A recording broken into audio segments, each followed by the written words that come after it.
compartilhar no meu aqui. E o Milton, nosso convidado também, lá no escritório dele, também pode compartilhar agora que nós vamos começar. Já estamos ao vivo? Já estamos. Estamos ao vivo no Facebook. Primeiro eu quero mandar um abraço para você que está me assistindo aí. Você que tem mandado mensagens também do Show do Figueiredo, do Estação I Guarulhos. Está aí, ó, Show do Figueiredo, Estação I. É o mesmo, tá? A gente está dando uma força, é uma página com muitos seguidores, são quase 30 mil, né? E é uma página que eu fiz com o maior carinho esses últimos anos, desde que começou o Facebook. As pessoas vêm vindo aos pouquinhos, e vai crescer mais. Eu aproveito para pedir para você curtir também a página da Estação I. Né? A Estação I Guarulhos, que é essa que nós estamos. E você que puder curtir também a Estação I, curta as duas. Pode curtir as duas, não pode, são páginas diferentes, então você vai curtindo. E eu estou aqui com um convidado especial que também vai estar transmitindo, já está lá transmitindo sem também, dúvida, fazendo ao vivo lá no site dele. Só compartilhar. Já compartilha aí. Exatamente, Obrigado, galera do Milton. Ó, Milton Mira de Assunção Filho, graduado em Administração e Economia, especializado em Marketing, empreendedor por natureza, esse é o melhor empreendedor que tem. Conduz sua própria editora, a M-Books. Né? Milton Books, seria isso? Exatamente. Olha, tô adivinho, M de Milton. Que é palestrante nacional e internacional, homem de marketing do ano do estado de São Paulo. Só isso, hein? E tem mais. Membro da Academia Brasileira de Marketing, blogueiro, criador do www.blogdomilton.com.br. Lançou agora, dia 30, último, gente, no mês passado, eu tenho que falar assim, já foi no mês passado, já estamos em novembro. Lançou aí um guia que combina vinhos, só se tivesse só vinhos, já era maravilhoso, né? Viagens, aí uniu mais ainda, aí ficou bom demais. E boas histórias, que você tomando um vinho, numa boa viagem, num lugar gostoso e contando histórias, é tudo de bom. E foi lançado aqui em São Paulo. O livro, eu não vou ler o release todo, porque senão não deixo o Milton falar. O livro é indispensável para quem pretende iniciar viagens planejadas. Seja bem-vindo, bom dia, Milton. É uma honra, prazer tê-lo aqui no Show do Figueiredo, na nossa página Estação I, para todo o Brasil e para o pessoal de fora dos Estados Unidos, da Rússia, que tem gente acessando no mundo todo. Você tem muitos amigos fora também, que eu estou sabendo.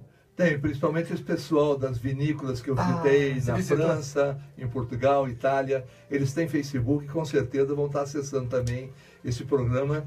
E depois vou perguntar para eles como eles acharam. Se eles entenderam que nós estamos falando em português. Em português, olha só. Exatamente. Olha só. O pessoal de Portugal com certeza vai entender, pá. Nice to meet you. Olha só. Milton, primeiro me conta essa história. Você começou viajando para lançar esse livro. Você tem blog e foi eleito homem do ano no estado de São Paulo. Eu quero saber tudo isso aqui primeiro. Então, vamos começar, aliás, por isso. Eleito homem do ano no estado de São Paulo. Explica pra gente. Então, acontece o seguinte, eu sou editor e tenho uma editora já há muito tempo, tenho produzido vários livros, tenho publicado vários autores interessantes, tenho 8 prêmios Jabutis, assim, Com licença, repita essa última frase. Tem quantos prêmios Jabutis? 8 prêmios Jabutis como editor, 8. E sendo 2 deles os melhores livros do ano, que são eleitos ficção e não ficção. Eu tenho 2 não ficção de 2 autores que eu publiquei. Exatamente. Então eu tenho uma vivência muito grande nessa parte editorial. Legal. E eu viajo muito para o exterior porque o que acontece é o seguinte, a maioria das editoras buscam textos para publicar normalmente fora do Brasil, principalmente na Europa e nos Estados Unidos. E eu viajo sempre para a Feira de Frankfurt. E toda vez que eu viajo para a Feira de Frankfurt, há muitos anos, eu aproveito e visito vinícolas, visito e vou degustar vinhos em várias partes da Europa. E aconteceu o seguinte, eu comecei a escrever um blog para os meus amigos, contando as histórias da viagem, contando as visitas das vinícolas, e eu gosto muito de história.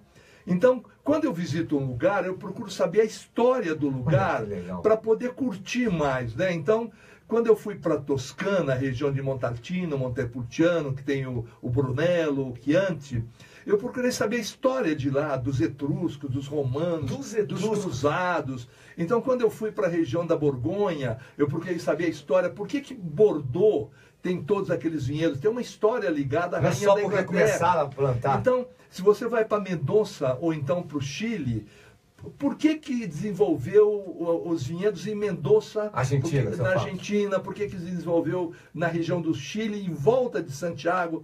Tudo tem uma história. Entendeu? Não é só porque eles vão, vamos plantar aqui, vamos plantar uva, não. Por exemplo, poucas pessoas sabem que os primeiros vinhedos plantados tanto na Argentina como no Chile foram frades mexicanos que trouxeram sementes. para produzir o vinho da missa. Então eles estavam colonizando e tinham a missa e o vinho da missa. Então foram eles que plantaram os primeiros vinhedos. Então a história, para mim, ela tem uma função importante. E eu vou ilustrar rapidamente a importância da história. Quando eu fui a Israel, fiz todos aqueles passeios, né, históricos e religiosos. O guia levou a gente num lugar, e era um vale, e ele falou assim, olha, esse lugar tem um acontecimento histórico maravilhoso. Eu olhei aquele vale, não tinha nada de especial, e aí ele falou para mim assim, desse lado estavam os hebreus, do lado de cá estavam os filisteus. Os filisteus tinham um gigante chamado Golias. Eu falei, meu Deus. Foi aqui? Quer dizer, aquele vale... Onde tal batalha, Davi contra Golias. Aquele vale tomou uma dimensão, para mim, fantástica. Então, quando eu vou num lugar, mesmo... Você imaginou aquela batalha, então? Na hora, né? Na hora. Imagina que cena linda.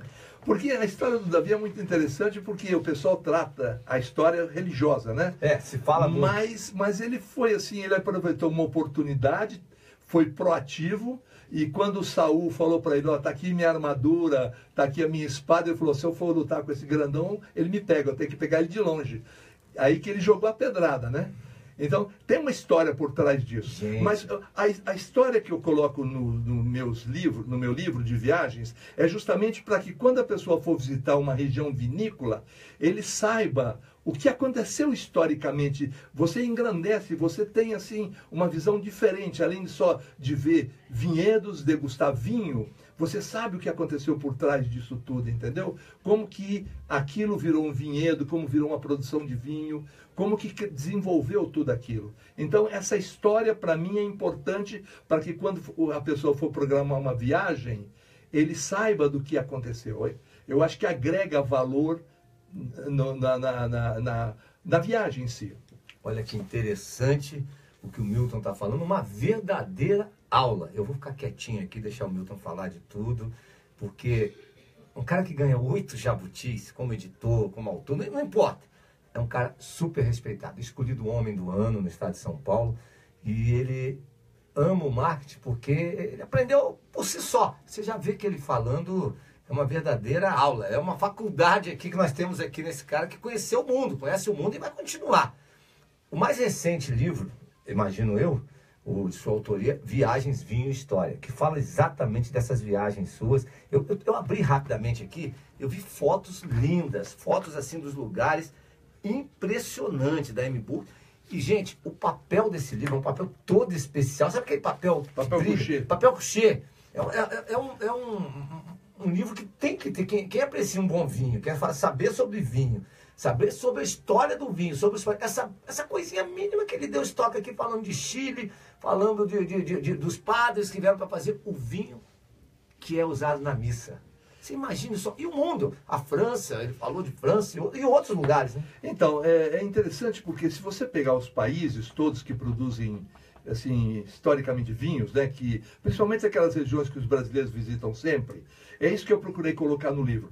Onde que os brasileiros costumam visitar? Que vinícolas? Então, Mendonça, na Argentina, os brasileiros vão muito lá, no Chile, e alguns vão para a Europa e vão para Portugal. Por exemplo, Portugal tem várias regiões, várias micro-regiões, mas as principais são Alentejo, Dão e Douro. Se você for para a França, é a região de Bordeaux, região da Provence, da Borgonha, Alsácia-Lorena e Champagne. Então, são os lugares onde se produz assim, uma quantidade de vinho, é reconhecida.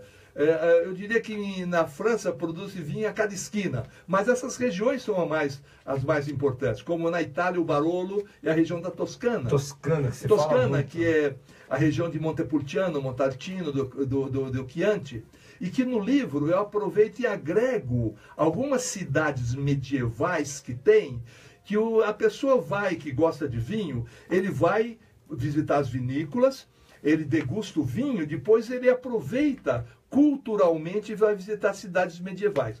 Aí é interessante, porque a Toscana, ela foi... quem vivia lá antes de Cristo, vários séculos, eram os etruscos. E os etruscos foram os primeiros povos a trabalharem com ferro. Isso é interessante. Quando os romanos chegaram, eles não bateram de frente com os etruscos. Eles tentaram fazer uma parceria agregar e aculturar. Olha o marketing. E aí o que aconteceu? Os romanos usavam armas de cobre, como o resto dos povos. Quando ele começou a usar armas de ferro, ele ganhou uma vantagem competitiva e conseguiu ganhar batalhas e aumentou o poder expansionista. E aí eles aculturaram os etruscos em relação ao vinho. Aí tem um detalhe interessante. Naquela região da Toscana, Volterra era a capital da civilização etrusca. E é interessante que eles não dominavam a escrita. Então, não existe nada dos etruscos, só se sabe deles o que está registrado na história romana. Os vikings também. Os vikings também não têm história escrita. Tem vários povos que desapareceram, só são citados nas histórias dos outros povos, porque eles não dominavam a escrita. A importância de haver escribas, que esses povos não tinham. Mas voltando a falar dos etruscos e dos romanos, aquela região ela passou a ser importante também porque durante as cruzadas existia uma estrada romana que foram usadas pelos cruzados, chamado Via Francígena. Ela saía da Catedral de Canterbury, passava pela França, entrava pelo Vale de Aosta, vinha a Roma, e os cruzados pegavam o barco para ir lá para a Terra Santa, para matar os infiéis. A partir de um dado momento, passou a ser a rota dos peregrinos que iam para Roma para ver o túmulo de São Pedro e São Paulo. O que acontece? Os cruzados vinham e paravam em determinados lugares onde tinham lugares para eles pernoitarem, para comerem. E esses lugares foram crescendo, depois que os peregrinos. Hoje, cidades como San Gimignano, Monteregione, Siena, a Via Francígena passa dentro dessas cidades. Então tem ainda a Via Francígena, que ainda é feita por peregrinos. Não tem não é como o caminho de Santiago de Compostela, porque não tem aquele apelo religioso, mas ainda existe o trajeto da Via Francígena. Então está no meu livro, inclusive tem a rota. E essas cidades, quando acabaram as cruzadas, diminuiu o número de peregrinos, essas cidades entraram numa certa dormência, que só foram reativadas com a produção do vinho. Quando começaram a plantar os vinhedos à volta de Montalcino, Montepulciano, a região de Siena e Chianti, é que as cidades voltaram a florescer. Então tem essa toda história. E no livro eu mostro como que você faz para ir nesses lugares, como que você contrata um guia, qual o lugar melhor para ficar, como que você marca vinícola para visitar, como que você programa a viagem, qual o lugar melhor para ficar, quais as melhores vinícolas que você deveria visitar. E tem assim, isso eu estou falando da Toscana, estou falando do Alentejo, do Douro, do Dão, da Provence, de Bordeaux, de Mendoza, do Chile, e de Garibaldi e Bento Gonçalves. Então, um texto muito bacana sobre Garibaldi e Bento Gonçalves, que é o nosso vinho. Rio Douro, tem tudo aqui. Você abre aqui, ó, cidades medievais na rota da Via Francígena, é isso? Francígena. Tem umas fotos você aqui com essas fotos, 95% delas são minhas. Na própria viagem. Nas viagens eu ia tirando fotos. Miriam Caporali, no Tenuta Val di Piata. Val di Piata é uma vinícola que tem em Montepulciano. São as duas melhores de Montepulciano, que é a Boscarelli e a Val di Piata. Você tem até os mapas, por exemplo, da Itália, você mapeou aqui os lugares para se visitar. Você sabe por que eu fiz questão de colocar os mapas? É curioso. Tem uma cidade na Borgonha chamada Boni, onde está Côte d'Or, que é próximo da onde estão os famosos romanês. São 6 romanês e o mais importante é o Romanée Conti, que todo mundo fala que é um dos melhores vinhos do mundo. Mas tem outros 5 romanês. É onde tem o melhor terroir do mundo. Terroir é um ambiente geográfico, é o ambiente, a melhor terra, o melhor solo, o melhor clima, umidade, sol, para plantar os vinhedos. E o que acontece é o seguinte, eu descobri algumas cidades medievais em torno que vale a pena visitar. Por exemplo, em Bonn, é a capital da Côte d'Or, a Costa do Ouro do vinho. Tem uma cidadezinha chamada Flavigny-sur-Ouzerrain, que fica a 45 minutos. É onde foi feito o filme Chocolate. Chocolate? Com a Juliane Binoche. Você vai, tem a pracinha, tem a lojinha. Você chega no cenário, que é real. Tem a lojinha, beleza. tem a casa do prefeito, a igrejinha.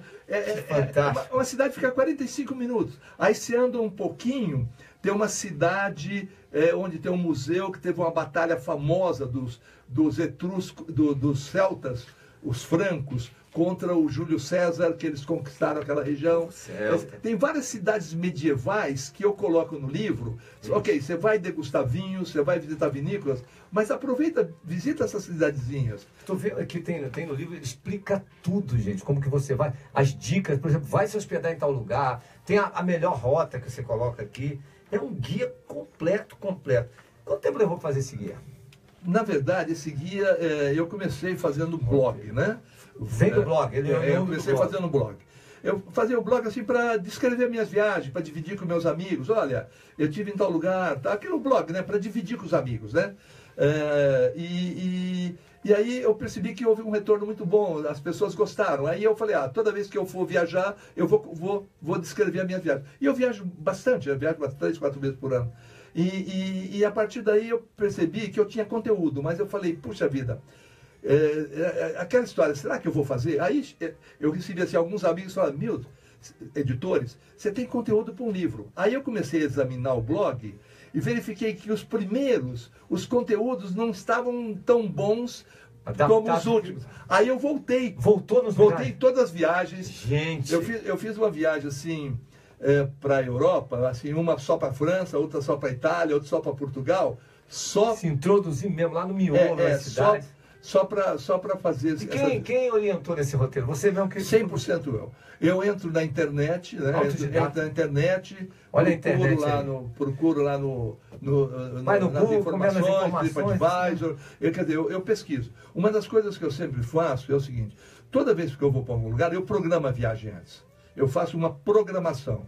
Eu saio daqui, na maioria das vezes, com os hotéis reservados, ou pousadas, ou pode ser um hotelzinho, pode ser um hotelzão. Eu saio tudo programado. Agora, o que eu sempre faço é o seguinte, quando eu vou num lugar de vinícola, eu procuro contratar um guia local. Porque o guia local, ele vai marcar para mim a visita nas vinícolas. Eu falo, eu quero ir em tais e tais e tais vinícolas. Então, escolhe as melhores vinícolas. Então, quando eu chego lá, de manhã cedo, o guia já me pega e já me leva para visitar a vinícola, já está tudo acertado, eu ganho tempo. Aí, a partir do segundo dia, eu pego o carro e começo a andar sozinho. Mas o primeiro dia, eu fico com o guia. E aí tem uma vantagem. Geralmente esses caras sabem história, eles sabem de vinho, eles sabem das castas, eles sabem dos terroirs. E eu sugo, eu peço informação, eu converso. Você grava isso, aquele dia eu anoto tudo. Sabe? Então, para mim, e no livro, em todos os lugares, tem o guia que me atendeu. O site dele, o e-mail dele. E os hotéis que eu fiquei também, eu falo, olha, esse hotel é o hotel que eu fiquei. Eu vejo que tem até foto com as pessoas dessas pousadas. Exatamente. Eu vou pedir licença do Milton, porque eu quero ler o prefácio. Vocês vão saber no final quem fez esse prefácio. Olha a responsabilidade, olha a importância do Milton. O inglês Michel Broadbent é um dos mais importantes estudiosos de vinho em todo o mundo. É dele uma frase que uso sempre, abre aspas. Vinho não foi feito para ser analisado, e sim para ser compreendido, fecha aspas. Da minha parte, acredito que é essencial ir aos locais onde nasceram os vinhos, tá? Conhecer a região e a história de cada um no próprio berço. Só assim se atinge a compreensão total.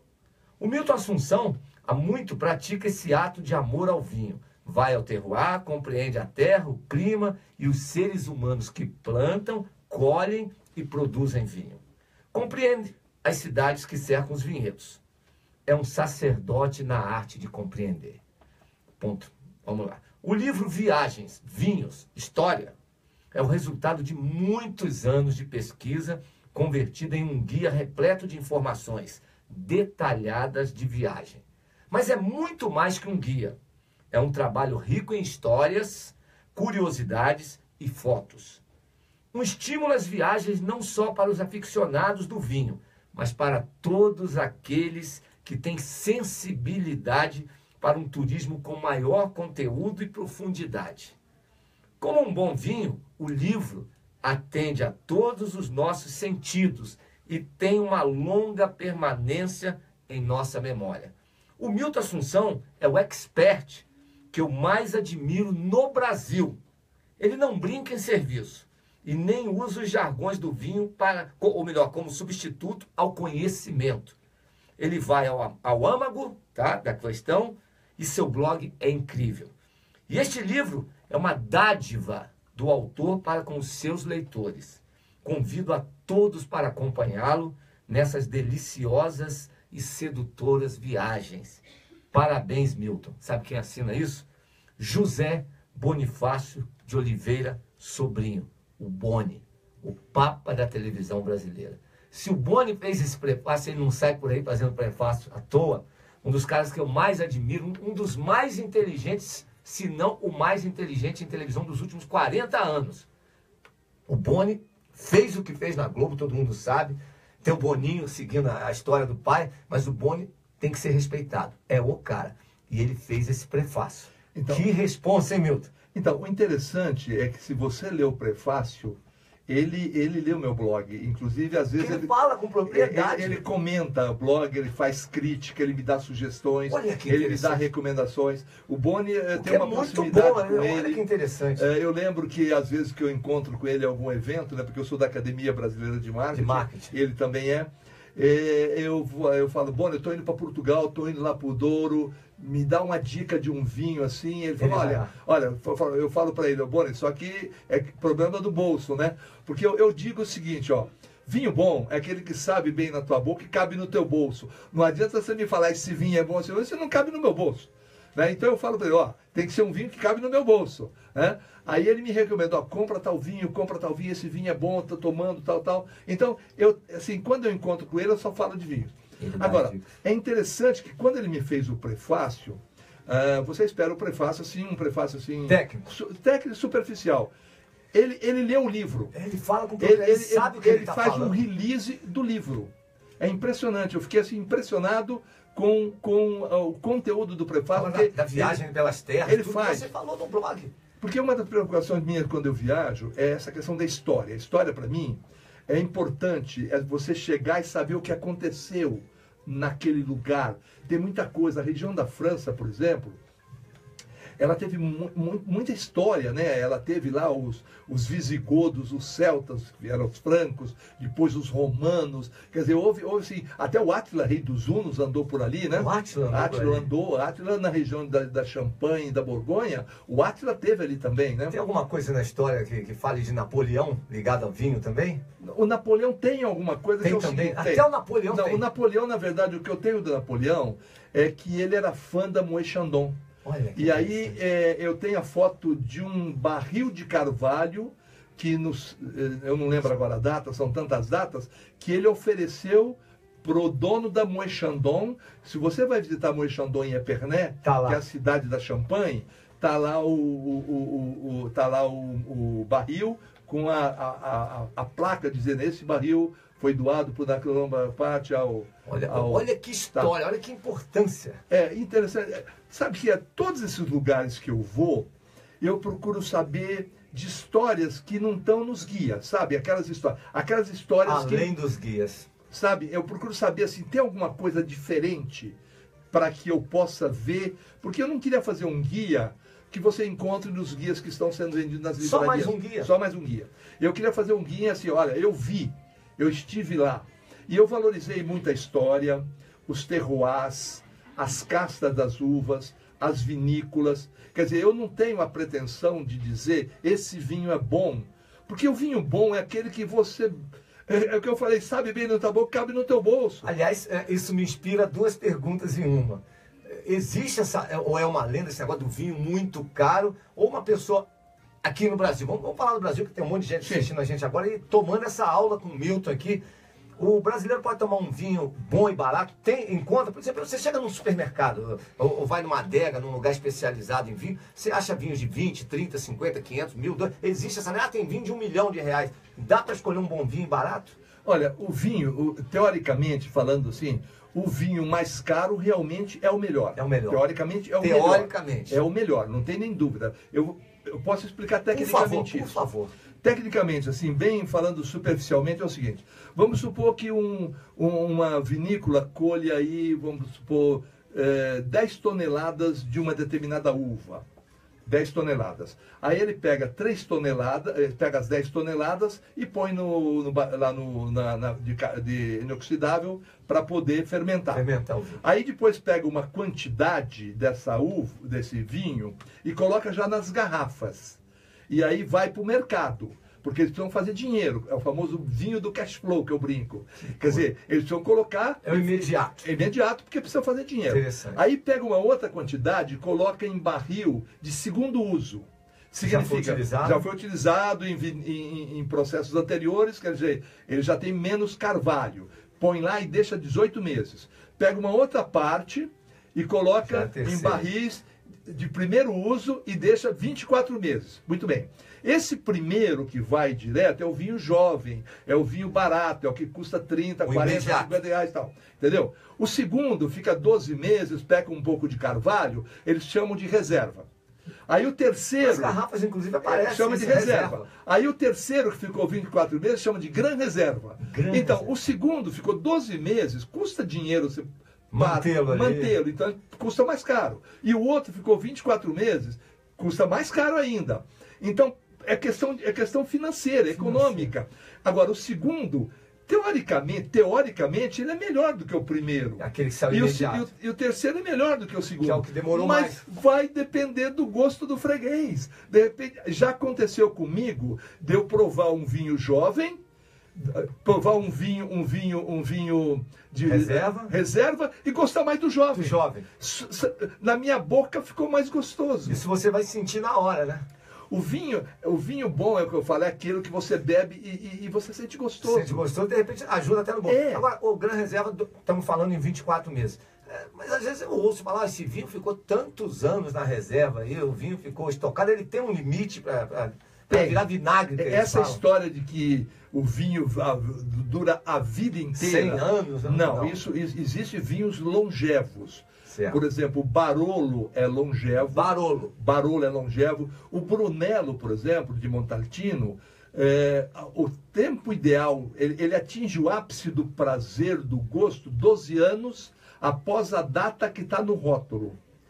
Mas você pode tomá-lo nesses 12 anos quando você quiser. Teoricamente, diz, a partir de 12 anos mais um dia, começa a perder qualidade. Então, 12 anos é o máximo, mas você pode tomar o tempo todo. Agora, existe um vinho chamado Gaja, na Bairrada, em Portugal, que ele é um vinho que é feito de uma uva, que ele tem muita acidez. Então, só para perder a acidez demora 2 anos. E aí é que vai... entendeu? E é um vinho muito longevo. Esse vinho você pode guardar até 20 anos. 20 anos? Eu já tomei vinho que eu esqueci na minha adega e puxei em 1989. Fez 30 anos 89. Eu abri, ele já estava meio descolorido, porque vai perdendo o tanino. À medida que o tempo passa, ele vai perdendo aquela cor vermelha, o tanino. O tanino, ele vem da casca da uva, né? O tanino. Porque a maioria as uvas tem o suco é claro. O tanino é que dá a coloração. E eu abri um 89, decantei, e você tem que tomar no mesmo dia, não dá para guardar. Não dá para guardar. Tomar no mesmo dia. Olha, que interessante. Estava excepcional. Estava assim, divino. Eu diria que foi um presente dos deuses para um cara que cuida com tanto carinho do vinho. Agora, eu tenho vinhos da minha adega de mais de 30, 40 anos, que eu não abro, estão lá empoeirados, com medo Por quê? Porque de estar vinagrado e... Se decepcionar? Decepcionar, deixa lá, faz parte da história. Virou um vinho histórico para você. Exatamente. Vou fazer uma pergunta bem assim, no talo aqui, porque eu estou aprendendo muito você em casa também. Esse vinho, por exemplo, o cara chegar, eu quero comprar essa garrafa, 30 anos está contigo, ele deve ter um valor imensurável.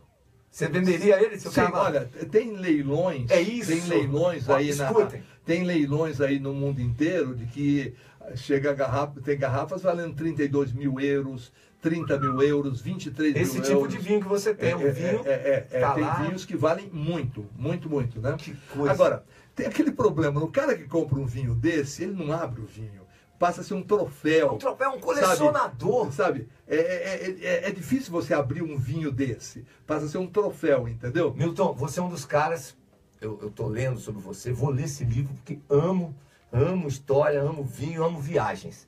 E vou aprender muito sobre. Já estou tomando essa aula aqui, estou aprendendo muito. Agora, eu tenho que te fazer mais uma pergunta. Quem está em casa também, você falar na sua adega.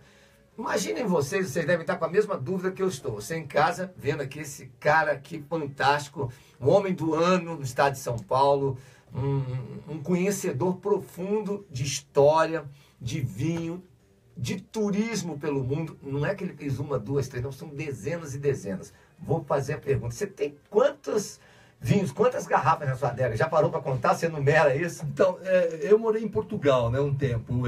Já é uma covardia pra gente, né? E quando eu morei em Portugal, é interessante essa história. Quando eu morei em Portugal, eu já gostava de história, né? Eu sou ligado em marketing, sou um homem de marketing, mas eu adoro história. Acho que história, em qualquer lugar que você vai, você vê às vezes história é vida. Eu fui um dia lá em Portugal, tinha uma fonte, tinha assim uma água correndo e assim umas marcas assim, devia ser um musgo vermelho no chão.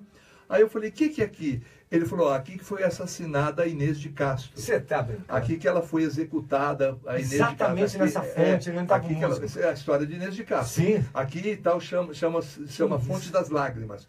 Quer dizer, louco. então eu fui para Portugal, eu fui descobrir lugares em Portugal que nem os portugueses sabiam. Foi a Fátima, não? Eu fui a Fátima várias vezes. Mas assim, eu fui descobrir história de Portugal. Que eles não sabiam. Um detalhe interessante que poucas pessoas sabiam em Portugal, que quando o primeiro rei de Portugal tomou Portugal, o Afonso Henriques, tem uma história romântica por trás de tudo isso, porque ele enfrentou a própria mãe, porque estava ligado ao Duque de Galícia. O primeiro ministro da Fazenda do primeiro rei de Portugal foi o Rabino. Foi um grão-rabino. Que coisa. E depois o filho dele também escolheu o grão-rabino para ser o ministro da Fazenda. O filho também? Também escolheu. O Dom Henrique lá. Entendeu? Então, quando eu morei em Portugal, eu procurei saber de história. E procurei saber as histórias, não só das histórias de Portugal, mas as histórias também. Quando você descobre uma história dessa, que nem um gol no futebol, é muita vibração. Eu encontrei uma história interessante que as pessoas da cidade que são de lá, eu não sabia disso. Eu estava lá um dia em Évora e eu vi uma passeata, como se fosse uma tipo escola de samba, mas pequenininha, lógico, tipo assim um desfile, com um elefante branco. E assim umas pessoas vestidas de rei, rainha, de nobre, e os caras batendo os tambores. Eu falei, o que é isso? É o desfile do elefante branco do Papa.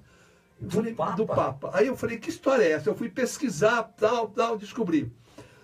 Naquela época, nasceu um elefante albino, branco, na Índia. E o governador lá da Índia, que era português, mandou de presente para o rei de Portugal. Foi o primeiro elefante que chegou na Europa. E aí ele ficou tão entusiasmado que ele colocou o elefante no navio e mandou para o Papa. Que isso? Aí o Papa falou, o que eu vou fazer com o elefante branco? O que eu vou fazer com o elefante? O que eu vou fazer com esse elefante branco? Será que assim começou a história do elefante branco? Não sei o que fazer. Não sei. Quando ele fala em elefante branco, porque eu não tenho o que fazer. Então, e aí eu descobri essa história. E uma vez por ano, eles fazem o desfile do elefante branco em Évora. É o elefante do Papa. Entendeu? Então, eu descobri histórias. Tá no livro isso aí? Tá. E é interessante porque Évora é região do Alentejo, é onde se produz o vinho alentejano. Alentejo é um rio? O Tejo é o rio que nasce em Toledo, que é aquela cidade histórica da Espanha. Toledo. Desce, atravessa a Espanha e passa em Lisboa. Rio Tejo. Rio Tejo. Então, todas as terras que eram do lado de lá do Tejo, eles falavam assim, além do Tejo. Além do Tejo. Era além do Tejo. Além do Tejo. E aí, Alentejo ficou todas aquelas terras que ficavam do outro lado do lado de Tejo. E a Évora é a capital do Alentejo, é uma cidade histórica, toda muralhada. Tem um templo de Diana ainda lá, os romanos estiveram lá. E os vinhedos são todos naquela região. Estou imaginando aqui. Todos naquela região. E ali tem muito castelo, porque Portugal, quando foi colonizado? Não, quando se desenvolveu Portugal como país, aquelas regiões ficaram dos nobres, era aquele pessoal que mamava na teta do rei. Já tinha isso? Já tinha. Então tinha grandes propriedades, grandes latifúndios. E a parte norte de Portugal, houve uma reforma agrária natural com pequenos proprietários. Olha então, só. Aí aconteceu um fenômeno interessante, historicamente falando, que é o seguinte. As 3 regiões, o vinho desenvolveu diferentemente, porque quando teve a Revolução dos Cravos, houve uma Revolução dos Cravos. Quando morreu Salazar. O que aconteceu foi que o MST de lá invadiu as terras e tomou as terras dos proprietários. E durante um tempo não se produziu vinho. Que coisa. Não se produziu vinho. Nesse ínterim, o Dão emergiu e começou a produzir vinho. Só depois que voltou a produzir vinho no Alentejo. Entendeu? Mas é uma região muito bonita. Então tem muita história. Olha, nós estamos tendo aqui dezenas e dezenas de compartilhamentos. Isso é muito legal. Pessoal curtindo. Bacana, ó, excelente entrevista, parabéns ao Milton, tá vendo só? Estou abaixando aqui porque eu botei um pouquinho, está com delay, mas impressionante as pessoas compartilhando, estou muito feliz, são as pessoas também, seus amigos também, os ouvintes curtindo, muito, muito, muito, muito, muito, obrigado pelo carinho, tá? Obrigado mesmo, que a gente fica feliz que as pessoas estão gostando, é um bate-papo muito especial, e gente, obrigado, vocês aí de todo o Brasil que estão fazendo comentários, falando aqui, ó, rapaz, o Milton Mira de Assunção, é um professor. Aliás, falar em professor, a gente está viajando pelo mundo, você dá palestras. Dou palestras. Então, inclusive, os temas eu dou palestras às vezes sobre vinho, né? E sobre uva, sobre terroirs, principalmente para aquelas pessoas que ouvem falar de castas de vinho, de uva, o que é terroir. Esse que você falou, um vinho mais caro é melhor, não é? Então, eu gosto de falar, porque tem muita gente que gosta de vinho, e às vezes tem medo de falar, de conversar e quer saber mais. O que acontece muito é o seguinte, geralmente uma pessoa que sabe muito de vinho, às vezes fala muito, sabe? Às vezes eu vejo a pessoa falar, eu sei tudo de vinho. É impossível saber tudo de vinho. Sabe, eu não sou enólogo, eu não sou agrônomo, eu gosto de vinho. E eu sou um conhecedor médio, mediano, entendeu? Então, eu acho que tem muita gente que se apregoa como conhecedor de vinho. Agora, eu dou palestra justamente, há pouco tempo eu fui convidado por um pessoal aqui da Zona Oeste de São Paulo, havia um evento, e eu fui convidado e ele falou especificamente para mim o seguinte, eu queria que você explicasse para o pessoal na palestra o que é terroir e o que são castas. Sabe, porque as pessoas ouvem lá um Cabernet Sauvignon, um Malbec, um Nebbiolo, sabe? Como é que funciona? Por que determinadas uvas dão melhor numa determinada região, outras dão melhor em outras? Por que, por exemplo, na Argentina é o Malbec e o Cabernet Franc, e no Chile é o Cabernet Sauvignon e o Carmener, e no Uruguai é o Taná? Sabe assim, essas palestras em que você dá determinadas informações por lei. Aulas. Aliás, perguntando, tem gente em casa que tá adorando, assim, a maioria, 99,9% está curtindo essa entrevista. Aí eu pergunto, o que é casta? Casta. Eu sou um deles. Porque casta fala das uvas, né? Então, casta são as diferentes uvas, como você classifica as uvas. Eu vou fazer uma analogia muito banal, peço até desculpa. Você conhece a fruta chamada manga? A manga.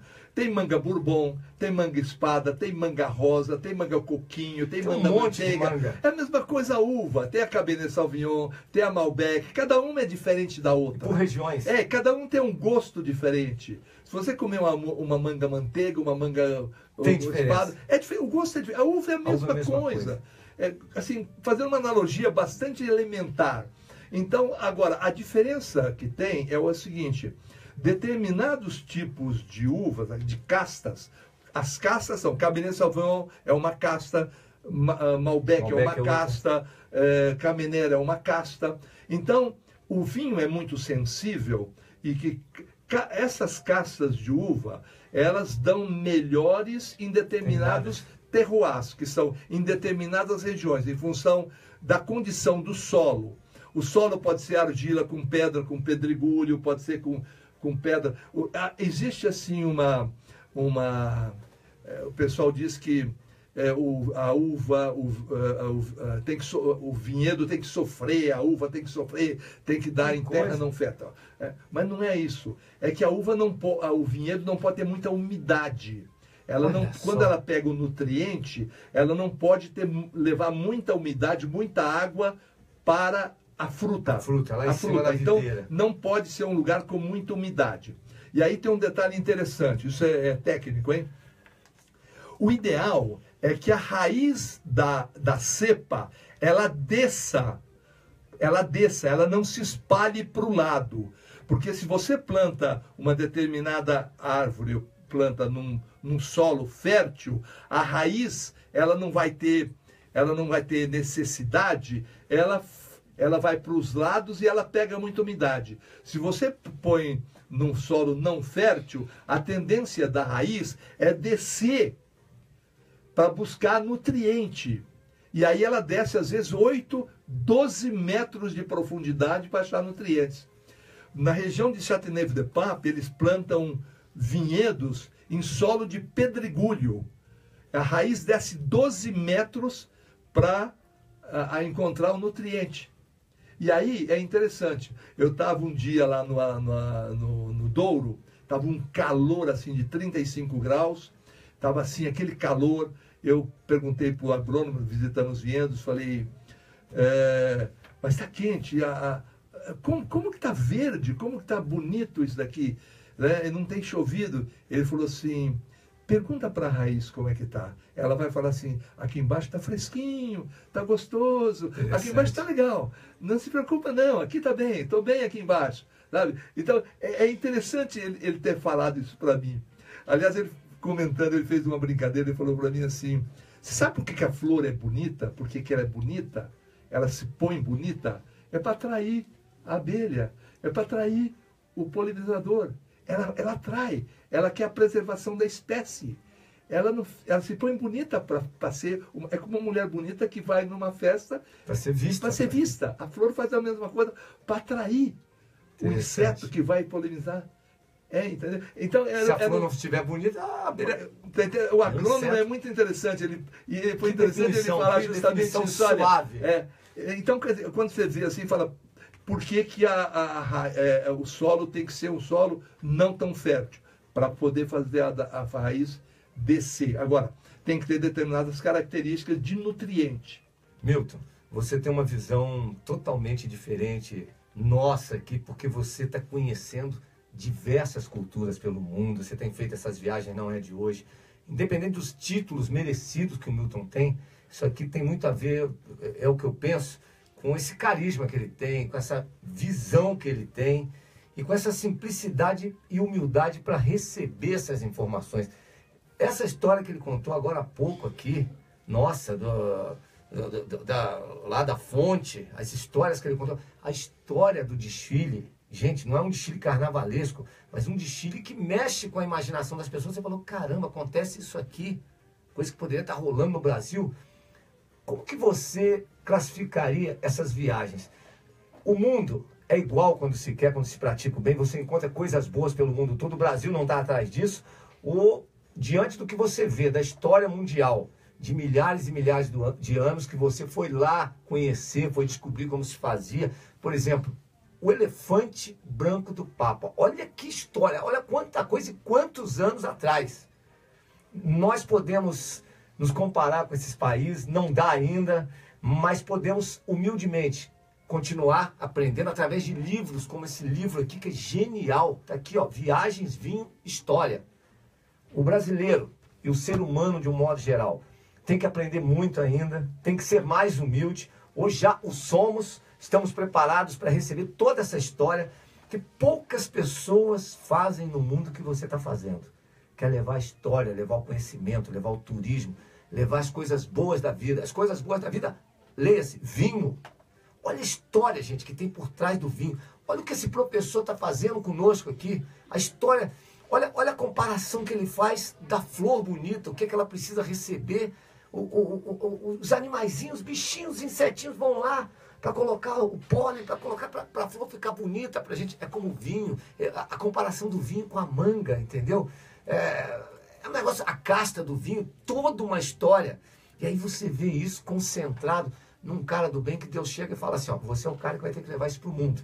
Tanto é que ele tem amigos por todos os lugares que ele passou, que eu não tenho dúvidas, eu vi as fotos tiradas por ele, um livro que já está na livraria, né, Milton? Eu recomendo, mas eu fico com essa pergunta, eu vou resumir de forma bem simples. O ser humano está preparado para receber tanta coisa boa, para entender que ele é importante nesse conceito, que o lado do bem está aí, o mundo está aí para a gente ir visitar. Às vezes a coisa mais bonita da vida não está tão longe, está no seu nariz e você não percebe. O ser humano está preparado para você conhecer gente de todos os estilos. Você conheceu castas de seres humanos, de pessoas ligadas a 1000 anos atrás, 2000 anos. Não estou falando besteira, porque você está dando uma aula de história aqui maravilhosa, de sommelier, de tudo. Eu estou impressionado, está aqui o Gabriel, você que está em casa, tanto é que está dando essa audiência toda. Mas o ser humano, ele está pronto, você viu, você encontrou seres humanos assim especiais no mundo, todas pessoas humildes. Quando eu falo ser humano, estou falando o cara mais humilde que está aqui para aprender contigo, porque você é um porta-voz das coisas boas, cara. Você sentiu isso aí nas viagens? Então, o que eu posso dizer para você é o seguinte, olha, quando você sai fora do Brasil, principalmente vai para a Europa, não tanto assim para aqui, para Mendonça e Chile, mas para a Europa, você vai para Portugal, para a Espanha, você vai para a França, você vai para Itália, você vê que nós somos um país novo em formação. Nós temos que aprender muito, né? Eu acho que a formação do Brasil, das pessoas que vieram para cá, né, que formaram, vieram portugueses, depois os italianos, japoneses, vieram alemães. A formação do Brasil ainda está em formação. Nós precisamos aprender muita coisa ainda de ética, de moral, sabe? Eu acho que de honestidade. Eu acho que a gente está aprendendo muito. Quando você volta dessas viagens, você fala, puxa vida, nós estamos muito atrás ainda. A gente tem muito que aprender.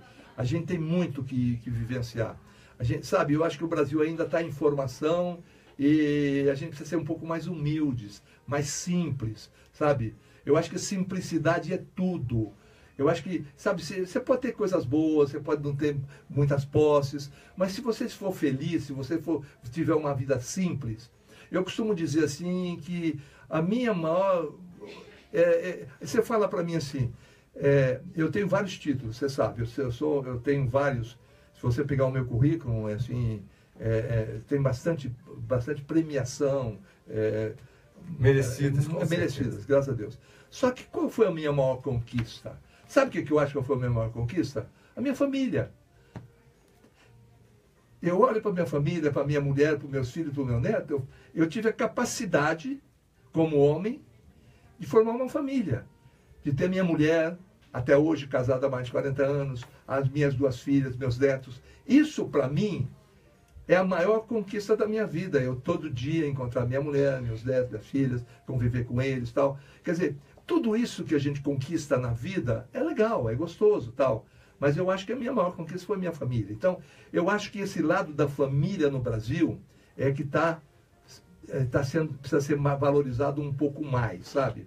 Eu acho que esse lado é que está precisando ser enfatizado um pouco mais. E essa questão da simplicidade também. Sabe? Nessa área do vinho, eu vou falar com... Existem muitas pessoas que falam jargões, assim, aqueles jargões clássicos, sabe? Ufanam de conhecer vinho. Vinho é simplicidade, vinho é prazer, vinho é a tua boca que vai dizer se o vinho é bom ou se é ruim. O teu bolso é que vai ter dinheiro para comprar o vinho. É questão de ser simples. Eu acho que a simplicidade é tudo. E o Brasil precisa aprender muito isso. Milton, obrigado pela aula, obrigado. Essa aula é tipo daquela aula que não tem como pagar, só com gratidão. Tenho certeza que as pessoas que estão em casa, pelo Brasil, fora do Brasil, estão curtindo, porque eu vi os compartilhamentos, muita gente mesmo. Adorei você estar aqui. O livro foi lançado segunda-feira. Em todas as livrarias nós temos? O livro foi lançado segunda-feira, na Livraria Cultura, um sucesso, graças a Deus, vários amigos prestigiaram. Está já em várias livrarias. Bacana. Em várias livrarias. E a partir de agora, daqui 15 ou 20 dias, vai estar nos aeroportos também. Merecido, porque então, é um guia de viagem, né? Você vai para a Europa, você vai ter outra história. Quem morar fora do Brasil, ou mesmo fora onde não tem livrarias, vocês podem encontrar na Amazon.com, na Cultura.com, na Saraiva.com, em todas pontos .com tem esse livro também. Fácil, então, a pessoa recebe. Às vezes até mais fácil, as pessoas estão em cidades do interior ou dos estados, comprar pela internet também. Então é muito fácil. A internet está disponível já em todos eles. O pessoal te acha também no Facebook? Eu estou Milton Assunção no Facebook, é Milton Assuncal, né? Assuncal. Seu Cidinho, seu tio.